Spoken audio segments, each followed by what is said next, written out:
আজকে আমরা যেটা জানবো লগ্ন সাপেক্ষে, আমরা আগের দিন যেটা জেনেছি সেটা হচ্ছে শুভ গ্রহ এবং অশুভ গ্রহ। শুভ গ্রহের ক্রমের কাকে দেখেছি, বৃহস্পতিকে দেখেছি, বুধকে দেখেছি, চন্দ্র পার্সিয়াল দেখেছি, রবি পার্সিয়াল দেখেছি, শুক্রকে দেখেছি। ঠিক আছে, এই কটাকে আমরা শুভ হিসেবে দেখেছি। ক্রূর গ্রহ অশুভ গ্রহ কি কি দেখেছি? শনি দেখেছি, মঙ্গল, রাহু, কেতু দেখেছি, চন্দ্র পার্সিয়াল, রবি পার্সিয়াল। ঠিক আছে, আমরা ক্যারেক্টারে কি দেখলাম? রাহুর ক্যারেক্টারে কি দেখলাম? যে রাহুর ক্যারেক্টারের মধ্যে দুটো জিনিস আছে। একটা আছে হ্যালুসিনেশন। হ্যালুসিনেশন কিরকম? যেটা নেই সেটা দেখা। বুঝা গেল? রাহুর গন্ডগোলটা হচ্ছে কোথায়? মনে হচ্ছে ওখানে অনেক কিছু আছে।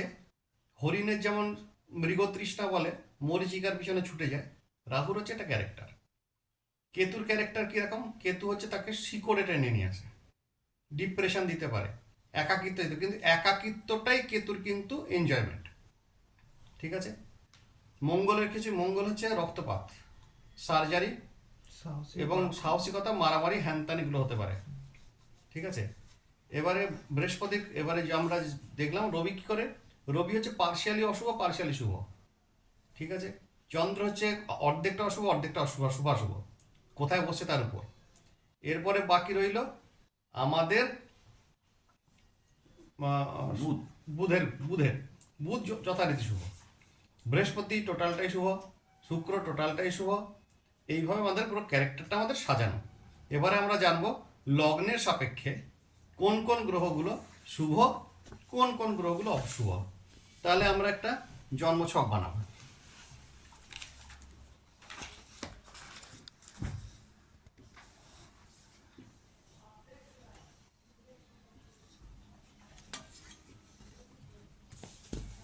এক নম্বর হচ্ছে মেষ লগ্ন। এটা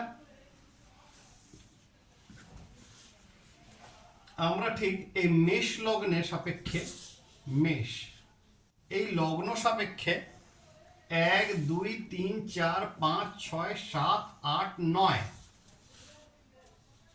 9 10 11। ঠিক আছে,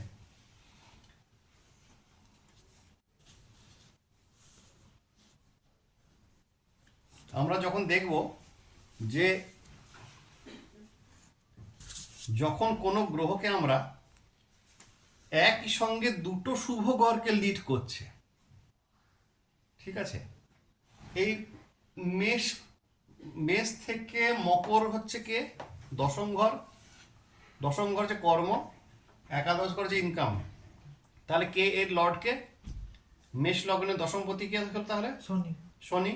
তাহলে শনি শুভ গ্রহের একসঙ্গে দুটো ভালো ঘরকে লিড করছে, তাহলে শনি হচ্ছে শুভ গ্রহ। আর এখানকার লর্ড হচ্ছে কে?